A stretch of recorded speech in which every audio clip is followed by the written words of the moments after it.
அன்பிற்கினியவர்களே, மிக அருமையான ஒரு இலக்கிய கூட்டத்தை இந்த ஞாயிற்றுக்கிழமை வழங்கி இருக்கிறது.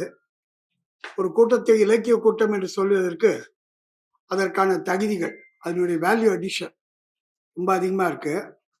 வந்திருக்கிறவர்கள் எல்லோரும் பார்த்தால் எல்லோருமே படைப்பாளிகள், விமர்சகர்கள். என் முன்னாடி இருக்கிற ஒவ்வொருத்தரையும் சொல்லணும்னா நான் என்னுடைய முகநூலில் வெறும் ஒரு வர்ச்சுவல் ரியாலிட்டியா இருந்தவங்கலாம் இப்ப ரியாலிட்டியா வந்திருக்காங்க.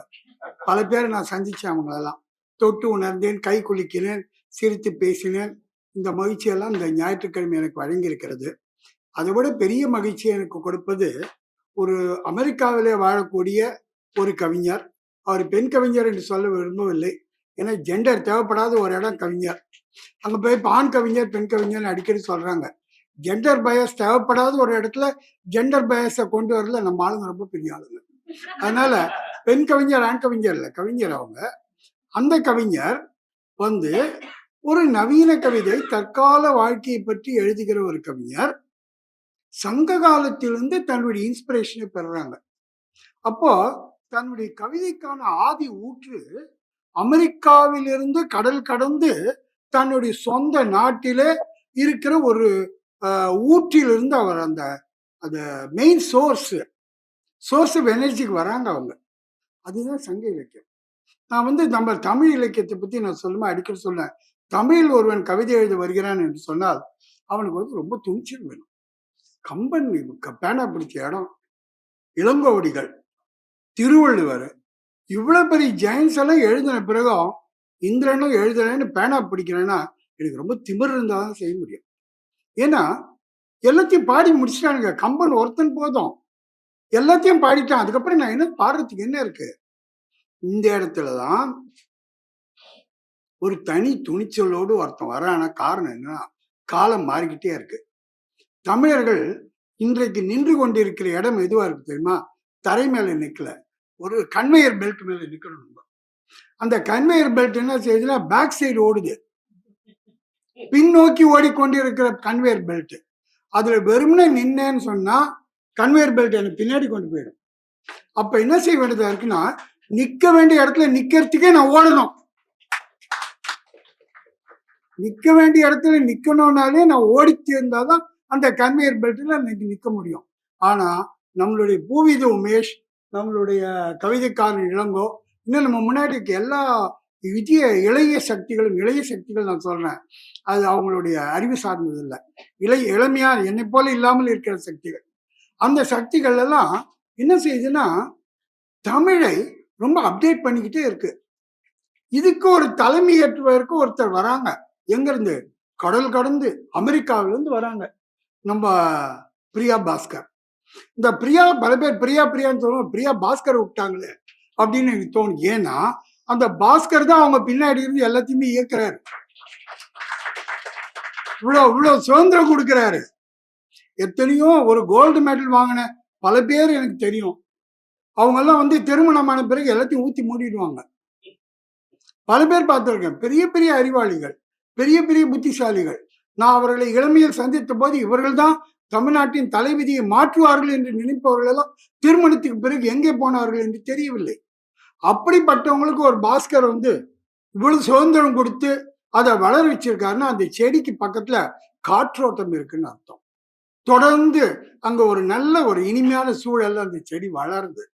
அதனால Priya Bhaskar within inverted commerce அவரை நான் ரொம்ப ரொம்ப பாராட்டுறேன்.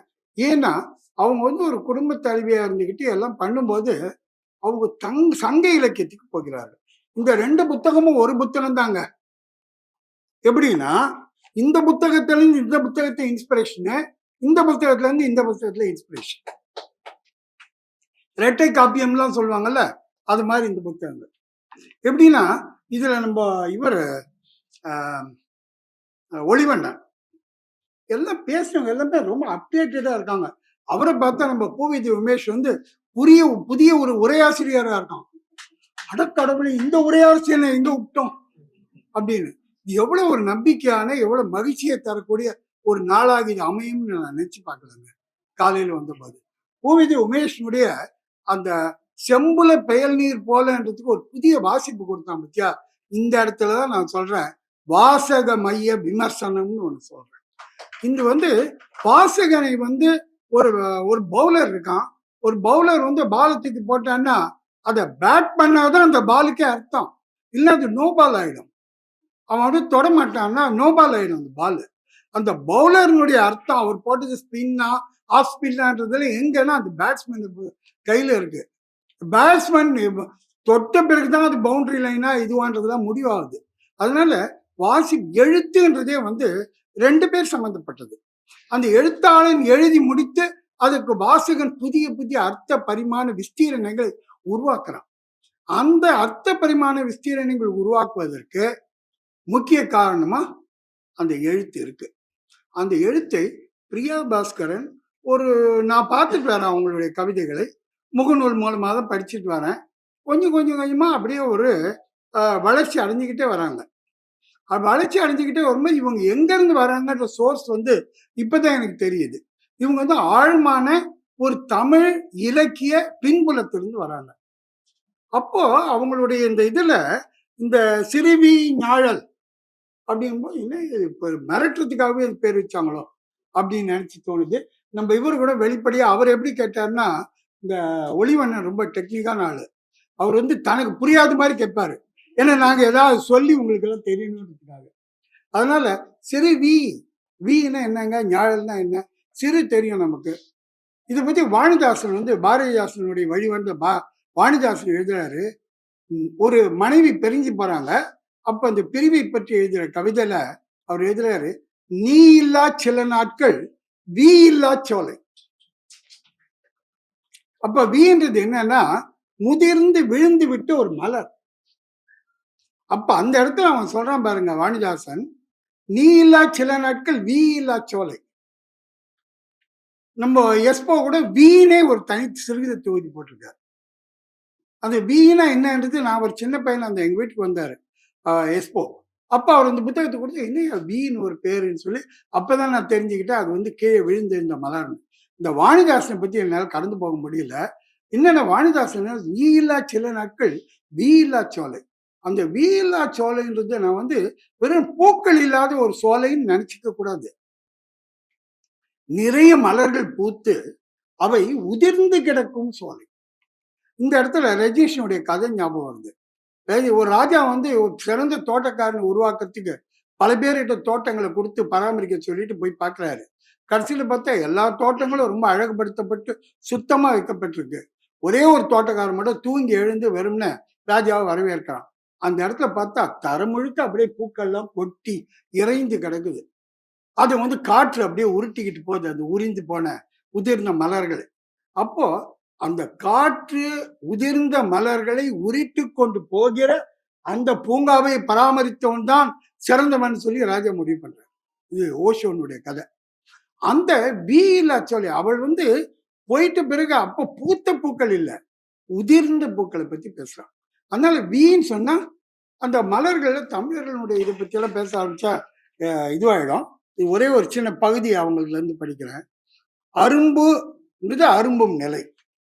ஒரு பூவுக்கே பல வச்சிருக்கான். அரும்பு என்றால் அரும்பும் நிலை, நனை அரும்பு வெளியில் தலை காட்டும் நிலை. முகை அப்படின்னு சொன்னா நறுமுகைன்னுலாம் சொல்றோம்ல, முகை தலை காட்டி நனைமுத்தாக மாறும் நிலை. மொக்குன்னா பூவுக்குள் பருவ மாற்றமான நாற்றம், அதாவது மனம் பெறும் நிலை. இப்படி அதை பத்தி எல்லாம் விளக்கி சொல்றாங்க. இதெல்லாம் நீங்க படிச்சுக்கலாம், நீங்க தான் புக்கு வாங்க போறீங்களா, அதனால நீங்க அதை படிச்சுப்பீங்க. அதனால இதுல சிறுவி ஞாழல்ன்றது அழகா சொன்னாரு நம்ம பூவிதழ் உமேஷ். அவர் யார் எப்படி அந்த பூவிதழ் உமேஷ் பேர் வச்சீங்க? பூவிதழ் அப்படியே இழையா ஒவ்வொரு இழையை எடுத்து போற மாதிரி இப்ப டிராவல் பண்றீங்க. அவரோட அதுபோல் ரொம்ப அருமையான ஒரு உரையை நான் கேட்டேன். அதுவும் இந்த புத்தகத்தை சிறுவி ஞாழலுக்கு மிக அற்புதமான ஒரு மனிதரை தேர்ந்தெடுத்து நீங்க பேச வச்சதுக்கு பிரியாவை நம்ம பாராட்டுறேன். ஏன்னா இதனை இவன் முடிக்கும் என்றாய்ந்து அப்படின்னு சொல்றாங்கல்ல, அது போல் சரியான ஆளை அவங்க தேர்ந்தெடுத்திருக்காங்க.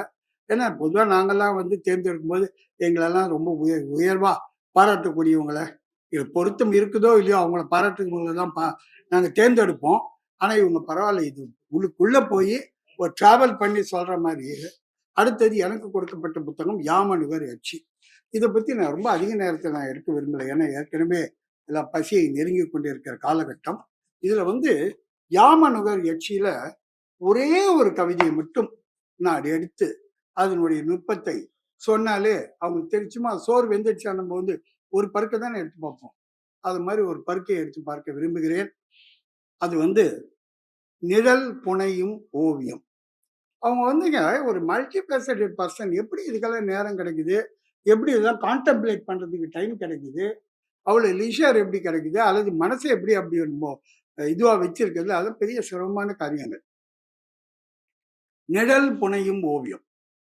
மாலை சிவப்பில் மறையும் சூரிய வெளியில் பனிபடர் காலையில் சிரிக்கும் பெட்டூனியா மலரில், அது என்ன பாது, பெட்டூனியா மலரில் விராந்தையில், விராந்தைன்னு ரொம்ப பிரமாதமான சொல்லு, அது நாங்க இழந்துட்டோம். அந்த விராந்தையில் உதிர்ந்து கிடக்கும் மல்லிகை பூவில் பாருங்க, நீங்க ஞாழல்னு சொன்னாங்கல்ல, இந்த வீன்னு சொல்றாங்கல்ல, அந்த வீ இங்க வருது பாருங்க. உதிர்ந்து கிடக்கும் மல்லிகை பூவை ரசிக்கக்கூடியவர்கள் அவர்கள். ஏன்னா செடியில் இருக்கிற மனம் வீசும் மல்லிகை பூக்களை ரசிக்கிறவங்க அவங்கள ஒரு சப்கான்சியஸ் மைண்ட்லயே உதிர்ந்து கிடக்கும் மலர்களை ரசிக்கிற ஒரு மனம் இருக்கிறது. காலையில் சிரிக்கும் பெட்டூனியா மலரில் விராந்தையில் உதிர்ந்து கிடக்கும் மல்லிகை பூவில் மேனியில் பட்டு தெரித்த புல்வெளி தெளிப்பான் நீரில் உயரும் குரலில் காது மடலோரும் சுழல்கிற மயிரில் சட்டென பெற்றும் கற்பூர கோபத்தில் மணல் தீண்டும் அலைகளின் சீண்டலில் ருமேனியா தக்காளியில் முக்குளித்த பாஸ்மதி சோற்று பயிருக்கு படிச்சுட்டு போட்டா இதுக்குள்ள ஒரு ஈஸ்தெட்டிக்ஸ் ஆப்ரேட் ஆகுது, ஒரு அழகியல் இதுக்குள்ள டிராவல் பண்ணுது. அந்த அழகியல் என்னன்னா, இந்த அழகியல் நான் சொல்றது ஒரு வார்த்தைனால ஆர்ட் கிரிட்டிசிசம்லாம் எழுதும்போது நான் சொல்லுவேன் ஈஸ்தெட்டிக்ஸ் ஆஃப் ஆம்பிவலன்ஸ் சொல்லுவேன். ஒரு அழகியல் வந்து ஒரு இந்த நாட்டுக்கு, இந்த மண்ணுக்கு, இந்த சூழலுக்கு மட்டும் இல்லாம அப்படியே டிராவல் ஊஞ்சலாடுது. இந்த ஊஞ்சலாடுறதுல ஊஞ்சலை எந்த நிலையில் இருக்குதுன்னு சொல்ல முடியுமா? ஆம்பிவலன்ஸ். அதுதான் ஆம்பிவலன்ஸ் சிச்சுவேஷன் வாங்க போஸ்ட் கலோனியல் கிரிட்டிசிசத்துல. அத ஆம்பிவலன்ஸ் சிச்சுவேஷன் இதுல இருக்கு. இந்த ஈஸ்தெட்டிக்ஸ் ஆஃப் ஆம்பிவலன்ஸ் இது என்ன செய்யுதுன்னா, தமிழ் மண்ணுக்கு வருது,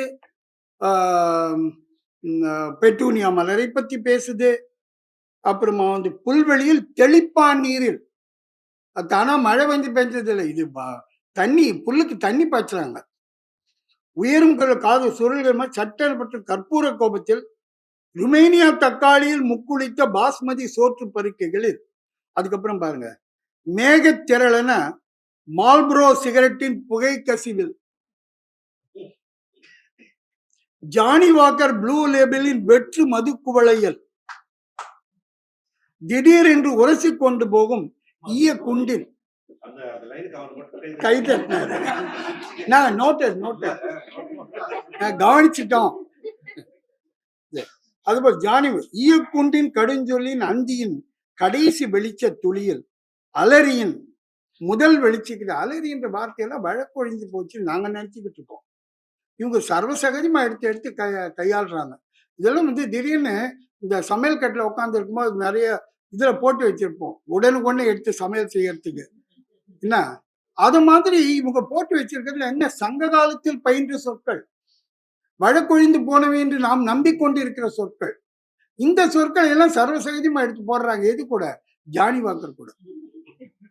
அப்போ ஈயக்கொண்டு அலரியின் முதல் வெளிச்ச கீற்றில் என என் வழியில் உன்னை பார்ப்பது போல் உன் வழியில் என்னை பார்க்க எனக்கு ஒரு ஆசை. இந்த கவிதையில வந்து நிகழ்றது என்னன்னா, ஒரு பெரிய இது நம்ம உமேஷனுடைய பார்வையில் பார்த்தா இது ஒரு திணை மயக்கமோ அப்படின்னு தோணுது. இது எந்த திணையை சேர்ந்தது? குறிஞ்சியா, முல்லையா, மருதமா? இன்று தமிழர்களுடைய புலம்பெயர்ந்த வாழ்வியல் புதிய திணைகளை கோரி நிற்கிறது, புதிய தொல்காப்பியர்களை வேண்டி நிற்கிறது, திருக்குறளை பற்றி விமர்சன பார்வைகளை வைக்க தூண்டுகிறது. இதெல்லாம் வந்து இன்றைய மறு வாசிப்பு. இந்த இடத்துலதான் வாசக மைய விமர்சனம்னு ஒண்ணு நான் வந்து சொல்றேன். ஏன்னா ஒரு பன்முக அர்த்த உற்பத்திகளை நாம் இன்றைய வாழ்நிலையில உருவாக்குறோம். அப்போ உருவாக்கும் போது நம்ம என்ன செய்யறோம்னா, புதிய ஒரு திணைகளை, அந்த குறிஞ்சி நிலம்னா அதுக்குன்னு இதை கூறுகள் இருக்குன்ற மாதிரி சொல்லும்போது இந்த ஒரு கவிதையில மட்டுமே இத்தனை ஒரு பெரிய திணை மயக்கமே தோன்றுது. அது இத்தகைய கவிதைகளை இதுல ஏராளமா எழுதியிருக்காங்க. இதுல வந்து இதுக்குள்ள ஒரு பெரிய தமிழ் அழகியல் வந்து ஊடாடுது. தமிழ் அழகியல் ஒரு தமிழ் ஈஸ்டெடிக்ஷன் ஒரு தத்துவார்த்த ரீதியான எது அழகு என்பதை பற்றி தத்துவார்த்த ரீதியான தமிழனின் பார்வை இருக்கிறது. இந்த இடத்துல நான் சொல்ல விரும்புறது என்னன்னா, ஒரு சின்ன அது வந்து உள்ளுரை, நம்ம இவர் சொன்னார் உள்ளுரை, ஓமம், இறைச்சி பொருள், இதெல்லாம் வந்து பிரியா பாஸ்கரன் சர்வ சகஜமா அப்படியே கரைச்சி குடிச்சிருக்காங்க. அடுத்தது என்ன செய்யறாங்க, இதை எடுத்து வந்து சினிமா பாடல்களோட கான்டெக்சுவலைஸ் பண்றாங்க. அப்போ சங்க இலக்கியம் என்ன ஆகுதுன்னா, நம்ம எல்லாம் மறந்துட்ட சங்க இலக்கியம் இன்றைக்கு இந்த இடத்துல தாங்க நான் வந்து சொல்றேன், தமிழினுடைய பெருமை அதனுடைய தொன்மையில் இல்லை, அதனுடைய தற்கால தன்மையில் இருக்கிறது. எனவே தமிழை அப்டேட் பண்ணி இன்றைய தமிழாக மாற்றுவதில் பிரியா பாஸ்கரனுடைய சிறுவி ஞாழல் என்ற நூலும் யாம நிகர் யட்சி என்ற நூலும் மிகுந்த பங்களிக்கிறது. ஏன்னா இன்றைக்கு கவிதை எழுதுபவர்கள் ஏதோ ஒரு வார்த்தை ஜாலம் செய்கிறார்கள் என்று நம்ம நினைச்சிட்டு இருக்கோம். உண்மையில அது போல வார்த்தை ஜாலம் செய்வதற்கு கவிதையும் கவிதையை வாசிக்கிற வாசகனும் அனுமதிக்க மாட்டான் என்பதை நான் சொல்ல விரும்புகிறேன். கவிதை எழுத வருகிறவர்கள் புதிதாக கவிதை எழுதுகிறார்கள், முகநூலில் பார்த்தா எல்லாம் என்னங்க கவிதை ரொம்ப சாதாரணமாயிடுச்சு, யாரை பார்த்தாலும் ஃபேஸ்புக்கில் கவிதை எழுதுறான் அப்படின்றாங்க. இது வருந்த வேண்டிய விஷயமே இல்லைங்க. தமிழை புதிதாக கையாள்கிறார்கள். தமிழை மறந்து விடுவார்களோ என்று நினைத்து பல பேதைகள் பேசிக் கொண்டிருந்த காலத்தில் தமிழ் மறவாது தமிழ்ல புதிய வெளிகளை உருவாக்குகிறார்கள் என்று சொன்னா அது எவ்வளவு பெரிய விஷயம். அது அதைத்தான் நம்ம கவனிக்கணும். அப்ப பார்த்தா மொழி என்பது காலங்காலமாக பலரால் கட்டப்பட்ட ஒரு மாளிகை. நான் எனக்கு மட்டும் உரியது அல்ல மொழி, எல்லாரும் கட்டின்னு வந்திருக்கான். யாரு, ஏதோ ஒரு தொடித்தலை விழுத்தண்டு ஊன்றினார்னு ஒருத்தன் இருக்கான், அவனுக்கு பேர் கூட தெரியாது. அவன் என்ன செய்தான், ஒரு கவிதை எழுதுறான். அந்த கவிதையில திடீர்னு தண்ணிக்குள்ள அப்படியே குதிச்சு அந்த நீச்சல் உள்ள போய் கீழே இருக்க மணலை அள்ளிட்டு வந்தானா, அதை பத்தி பாடினானா. அதனால அவனுக்கு என்ன பேர் சொல்லிட்டாங்க, அவர் வந்து அந்த தடி நடுங்கும் கைகளோட அந்த தடியை வைத்திருப்பதை பற்றி எழுதினால தொடித்தலை விழுத்தண்டு ஊன்றினார்னு அந்த லைனையும் அவருக்கு பேரா கொடுத்துட்டாங்க. அது அத்தகைய ஒரு இவர்கள் காலத்திலிருந்து இன்றைய கண்ணதாசன் வரையில ஒரு தமிழ் அழகியல் ஓடிக்கிட்டே வருது. நம்ம வந்து போகும்போது பல தடவை இந்த பாலாறுன்னு ஒண்ணு கிராஸ் பண்ணியிருப்போம் பல தடவை. அந்த பாலாறு பார்த்தா வெறும் மணலா தான் இருக்கும். நான் பார்த்த பல நேரம் வெறும் மணல் தான் அது. அப்ப ஆனா அது ஏன்டா நதின்னு சொல்றாங்கன்னா, அந்த மணலுக்குள் ஓடுகின்றன நதிகள். அதுக்குள்ள ஹைட்ராலிக்ஸ் இருக்கு. நம்ம கண்ணுக்கு புலப்படாமல் நதிகள் ஓடிக்கொண்டிருக்கின்றன. சங்க காலத்திலிருந்து கண்டுக்கு தெரியாமல் ஓடுகிற நதி அமெரிக்காவிலே வாழ்கிற ஒரு பிரியா பாஸ்கரனுடைய கவிதையில புகுந்து வெளிப்படுகிறது. அந்த மணல் தோண்ட கோபுன்னு தண்ணி வருது, அதுதான் அது. அப்போ சங்க இலக்கியத்தினுடைய இந்த அழகியல் எத்தகையது, அந்த கவிதைகள் முழுவதும் ரொம்ப டீப்பா பண்ண ரொம்ப டைம் எடுத்துரும். அதனால நான் இதை ஒரு நிறைவுக்கு கொண்டு வரேன். இந்த இடத்துல ஒரு இறைச்சி உள்ளுரை அப்படின்றதுல இருக்குல்ல, அந்த இறைச்சி பொருள்னு சொல்ல வர விஷயத்தை சொல்லவே மாட்டாங்க, வேற எதெல்லாம் பேசிக்கிட்டு வருவாங்க. ஆனா உள்ளுக்குள்ள வேற ஒரு அர்த்தம் இருக்கும். அதுதாங்க தமிழ் அழகியல், அதுதாங்க தமிழினுடைய மாபெரும் கவிதை இயல். நீங்க வந்து நிறைய பேர் சங்க இலக்கியத்தை பத்தி எல்லாம் எழுதியிருக்காங்க. ஆனா அவங்க எல்லாம் வந்து இந்த நுட்பமான இந்த இறைச்சி பொருளை ஒரே ஒரு சின்ன உதாரணம் சொல்லணும்னு நினைக்கிறேன். நலவெண்பால ஒரே ரொம்ப சுருக்கமா சொல்லு. நலவெண்பால ஒரு இடத்துல நலன் வந்து என்ன செய்யறான், இந்த இதுக்குள்ள நம்ம உமேஷ் வந்து எனக்குள்ள இருந்த ஒரு இலக்கண புலவனை தூண்டி விட்டுட்டான். என்ன செய்யறது, இதுல என்னன்னா, நலவெண்பால நலன் போய் அவரை சனீஸ்வரம் பிடிச்சிருச்சு, அதனால சமையல் கட்டு உள்ள நுழையிறாரு பெரிய மகாராஜா. அப்படி நுழையிறாருன்றது இளங்கோட இவரு புகழேந்தி புலவர் எழுதுறார். என்ன எழுதுறாருன்னா, மேதி கடைவாயில் கார்நீளம் கண்விழிக்கும் நாடன் மடைவாயில் புக்கான் மதிந்து. மேதினா எருமைகள், கடைவாயில், கடைவாய் தெரியும், எருமைகளுடைய கடைவாயில் கார் நீலம், ஒரு நீல பூக்கள், அதெல்லாம் வந்து வாட்டர் பிளான்ட்ஸ் தண்ணியில இருக்கு. வாட்டர் பிளான்ட்ஸ் வந்து தண்ணியில் அப்படியே ப்ளூ கலர்ல பூங்கெல்லாம் பூத்துட்டு இருக்கு. அந்த வாட்டர் பிளான்ட்ஸ் உள்ள அந்த தண்ணியில எருமை வந்து அப்படியே நீந்திக்கிட்டு இருக்கு வெயிலுக்கு. அப்ப அது என்ன, சும்மா இல்லாம அந்த வாட்டர் பிளான்ட் எல்லாம் வாயில எடுத்து மெல்லுது. மெல்லும் போது அந்த எருமையினுடைய அந்த கடைவாயில 4-5 இதுங்க அந்த பிளான்ட்ஸ் எல்லாம் அப்படி தொங்குது. அந்த இடத்துல மொக்குகள் இருக்கின்றன. அந்த அந்த இதனுடைய மொக்குகள், மலரினுடைய மொக்குகள். அது சாயங்கால நேரம், மொக்குகள் மலர வேண்டிய நேரம். அப்ப அது என்ன செய்யுதுன்னா, அந்த மொக்குகள்லாம் அதனுடைய கடைவாயில தொங்கிக்கிட்டு இருக்கும்போது நம்ம ரசிகம் சொக்கிறோம். அந்த இடத்துல இருக்கிற இடத்துல என்ன ஆகுதுன்னா, அந்த மலர்கள் மலர்கின்றன. எருமையினுடைய கடைவாயில்ல அது மலரும் தொழிலே இது நிறுத்தாமல் செய்கிறது. இப்படி ஒரு காட்சியை காமிச்சிட்டு, இத்தகைய காட்சிகள் தென்படுகிற ஒரு நாட்டுக்கு அரசனாகிய நளன் சமையல் கட்டில் நுழைந்தான். ஏன்பா இவ்வளவு சுத்தி வளைச்சு பேசுற? சமையல் கட்டு உள்ள இவன் ராஜா நுழைஞ்சான்னு சொல்ல வேண்டியதானே அப்படின்னா, இந்த இடத்துல இறைச்சி பொருள் வருது. எப்படின்னா, ராஜாவினுடைய வேலை என்ன? ஒரு பெரிய ஒரு பேரரசை நிர்வாகம் பண்ணுவது.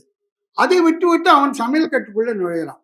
அப்ப சமையல் கட்டுக்குள்ள நுழையும் போதும் அவன் என்ன செய்யறான், அந்த எப்படி ஒரு அட்மினிஸ்ட்ரேட் பண்றான், பெருசா எக்ஸல் பண்றான் இல்லையா, அந்த எக்ஸலன்ஸை சமையல்லையும் கொண்டு வரான். நலபாகம் அப்படின்னு சொல்லி சமையல்லையும் தேர்ந்தவனா இருக்கான்.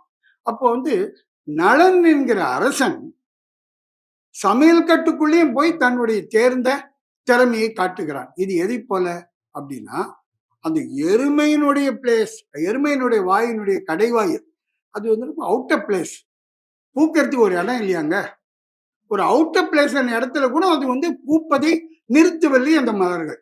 அது போலதான் நளன் தன்னுடைய திறமையை காட்டுவதற்கு அங்கேயும் நிறுத்தவில்லை. இவ்வளவு அர்த்தத்தை இந்த காட்சியில வைக்கிறான்ல, இதுக்கு பேர் தாங்க தமிழ் அழகியல். இது உலகின் எந்த இலக்கியத்தில் தேடி பார்த்தாலும் உங்களுக்கு கிடைக்காது. இதை நான் சொல்லவில்லை, சேவியர் தனிநாயகம் அடிகள் தன்னை ஒரு ஆங்கில புத்தகமே இதுக்காக எழுதியிருக்கார். ஒடிசே, இலியடு, ஹோமர் இவங்களோடெல்லாம் ஒப்பிட்டு பார்த்து ஒப்பிட்டு சொல்லி ஒரு சிறந்த எழுத்தை எழுதியிருக்கிறார். இது வேடிக்கையான விஷயம் என்னன்னா, இத்தகைய ஒரு நுட்பமான விஷயத்தை தமிழ்நாட்டினுடைய காஞ்சிபுரத்தில் இருக்கிற, காஞ்சிபுரத்துக்கு பக்கத்தில் இருக்கிற ஒரு கிராமத்தில் இருந்து போன ஒரு பெண், இதுக்கு வந்து போட்டு கொடுத்த சாமின்னு சொல்லுவாங்க. ஏய் போட்டு கொடுத்துட்டியான்னு சொல்றாங்கல்ல, அது போட்டு கொடுத்த, ஐயோ அவங்க போட்டு கொடுத்துட்டாங்க.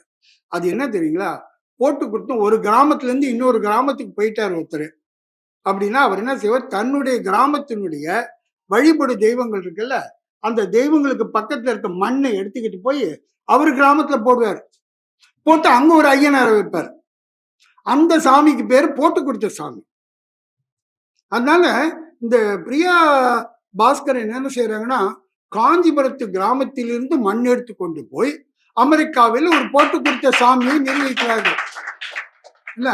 அதனால இந்த புத்தகம் என்பது இன்றைய தமிழ், தற்கால தமிழ் கவிதை எப்படி புதிய எல்லைகளை தொடும், புதிய எல்லைகளை எப்படி தேடி சொல்லும், அதே நேரத்தில் அது தனக்கே உரித்தான ஒரு அது என்ன சொல்றது, தனக்கே உரித்தான, இந்த மண்ணுக்கே உரித்தான ஒரு எத்தினிக், ஆந்த்ரோபாலஜியில் ஒரு வார்த்தை இருக்கு, எத்தினிக், எத்தினிக் ஈஸ்தெட்டிக்ஸ் அது பேசுது. அந்த வகையில் இந்த கவிதை, இந்த கவிதைகள் மிகவும் சிறப்பானவை. இவற்றை தேடி ஆழமாக படிக்க வேண்டும், வாசகர்கள் இந்த நூல்களை வாங்க வேண்டும் அப்படின்னு சொல்லி நான் என்னுடைய உரை நிறைவு செய்கிறேன். வணக்கம்.